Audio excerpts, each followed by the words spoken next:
So gusto kong maging familiar sa lugar na 'to kaya maglalakad muna ako ngayon para malaman ko kung saan ang bus station dito. Tara guys, samahan niyo akong mag-ikot-ikot dito sa London, Ontario.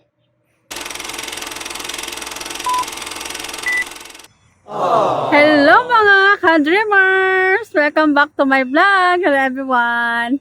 For today's video guys, i-share ko lang sa inyo naging timeline ko sa aking application papuntang Canada. I-share ko sa inyo guys kung ilang buwan inabot yung application ko mula nung nag-start ako mag-apply hanggang makarating po ako dito sa Canada. Ganito yun guys. Nag-start po ako mag-apply mula nung June 2022.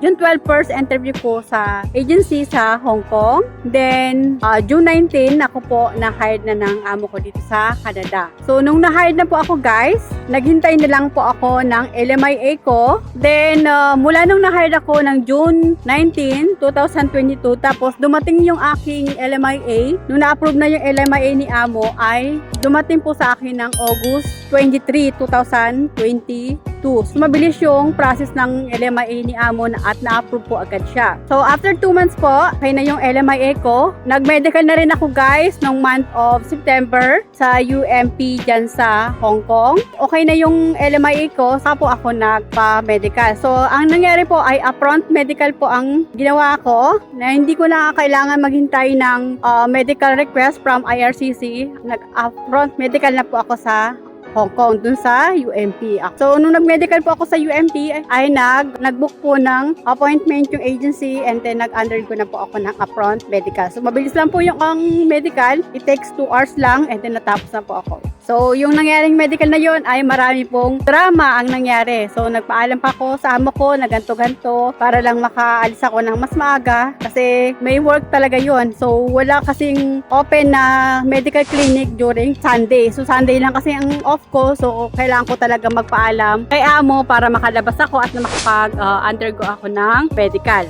Tapos guys, pagkatapos ko ng medical nung August 23 ay naman po ako guys, plano ako na umuwi muna ako ng Pilipinas para kapag na-approve po yung visa ko ay nakauwi na po ako ng Pilipinas. Kasi mahirap na guys umuwi ng Pilipinas na mayroon ng tatak yung passport. Kasi alam naman natin na sobrang tagal ang process dyan sa Pilipinas at lalo na po kapag mayroon nang nakita ang immigration officer na mayroon tayong visa stamp sa passport natin ay marami na pong question at baka maharang na tayo sa immigration. So ang ginawa ko ay umuwi muna ako ng Pilipinas noong October 30, 2022 and then bumalik ako ng Hong Kong ng November 30 din. So nagbakasyon muna ako guys ng 1 buwan. Tapos guys, pagkatapos kong magbakasyon ay naghintay na lang po ako sa aking application at ngayon nga medyo natagalan ako sa paghihintay ng biometrics ko. Mula nung nagpa-medical ako ng August, nagkaroon ako ng biometric request month of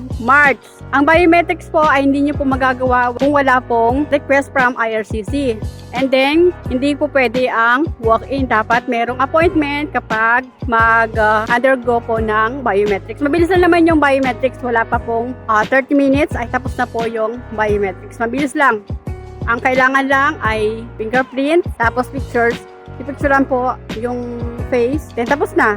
Makukuha mo na po yung parang resibo na ibigay ng ng BFS sa Hong Kong. Yun na po yung katibayan na nakapag-biometric na. Tapos yung biometrics po ay valid po for 10 years. So kahit mag-apply ka na mag-apply sa Canada ay hindi ka na po mag-undergo ng biometrics kasi po yung biometrics na yun ay valid po for 10 years. Pagkatapos ko ng biometrics ay hintay na lang po ako na ma-approve po ng visa officer yung aking visa. Noong month of April 27, I think, na-approve po yung visa ko. So, lagpas 1 buwan guys, bago na-approve yung visa ko after nung biometrics ko. Kasi alam nyo guys, kapag nag-biometrics na, ay malapit na po yung ma-approve yung visa nyo. So, yun nga sa akin, ay inabot po ng lagpas 1 buwan. So, yun nga guys, after ko ng biometrics nung March 15, then dumating po yung visa approval ko nung April 27. So, lagpas 1 month din po. Kasi kapag may biometrics na po, ay mabilis na po ma-approve yung visa. Pero depende po sa may hawak na visa officer sa mga application natin. So, yung iba naman, nakapag-biometrics na ng 1 taon, nabot na ng ilang buwan, hindi pa rin po na-approve yung visa. So, depende po sa visa officer na may hawak ng application natin. Meron naman pong mabilis 1 week. yung kasama ko, yung kaibigan ko dito na rin sa Canada ay 2 weeks lang po ang hinintay niya mula nung na-approve yung visa niya. After 2 weeks, nung biometrics niya ay na-approve na po yung visa niya. So mas nauna po siyang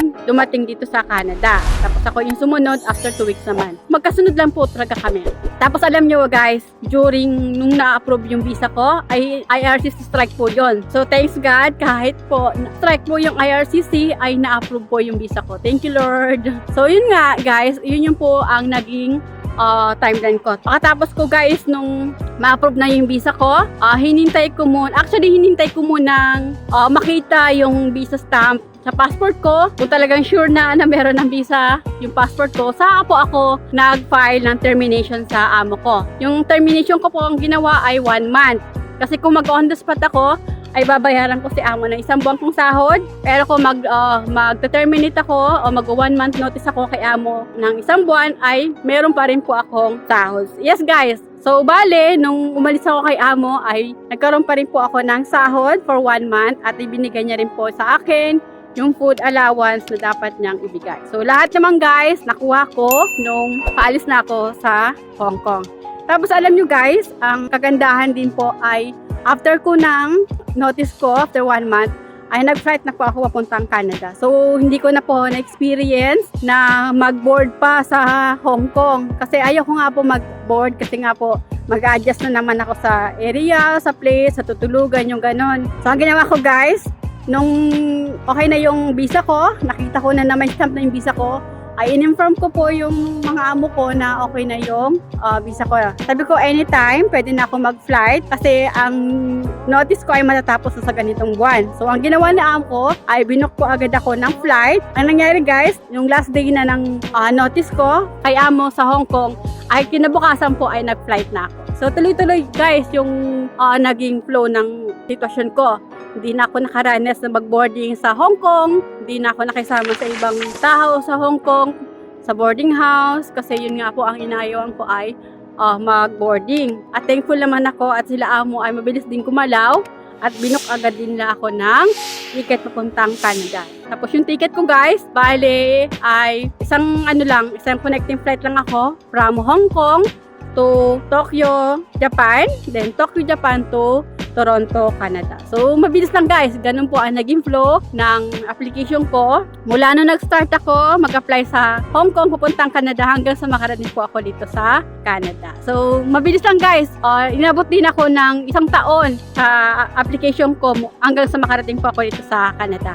Pero kung guys napasok agad yung papel ko, after ma-receive po yung LMIA, siguro by month of January or February 2023, ay nakarating na po ako ng Canada. So talagang wala talagang perfect na plan. So talagang meron talagang minsan may gano'n na hindi nasusunod yung flow ng application. Pero okay na rin po kasi at least nakarating na po ako ng Canada dito nung last June 2023. So, yun lang guys. Na-share ko lang sa inyo yung naging timeline ko mula nung nag-apply ako puntang Canada, dyan sa Hong Kong. And hanggang sa makarating po ako dito sa Canada. So, inabot din po ng 1 year yung aking application. Pero, na-launch po agad ang aking application ko after na ma-approve po yung LMIA. Siguro po, tama po sila amo na by month of January or February 2023 ay nakarating na po ako ng Canada. Thankful ako guys kahit nga nagkaroon ng strike yung IRCC during April 2023 ay na-approve po yung visa ko. Marami po yung mga kasama ko na-approve po noong April kahit po strike po ang IRCC. So thankful and blessed po kami kasi nga po na-approve yung visa namin kahit po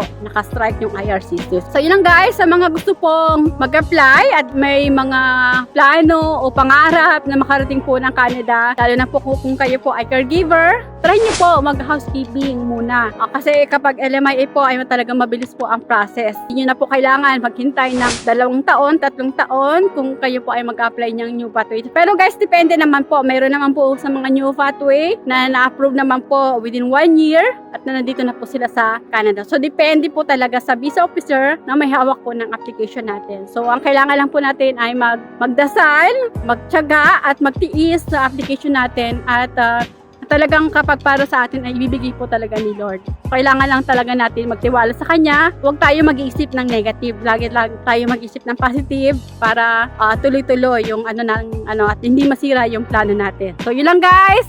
So guys, kung nagustuhan nyo po yung mga video ko at nakakatulong po sa inyo, please subscribe naman po and do like and share na rin po kung nagustuhan nyo po yung video ko at na-inspire po kayo, please pakiclick naman po yung bell notification para ma-notify po kayo sa mga bago kong video. Sige lang guys, thank you for watching. Bye! God bless us all. So gusto kong maging familiar sa lugar na to, kaya maglalakad muna ako ngayon para malaman ko kung saan ang bus station dito. Tara guys, samahan nyo kung mag-ikot-ikot dito sa London, Ontario.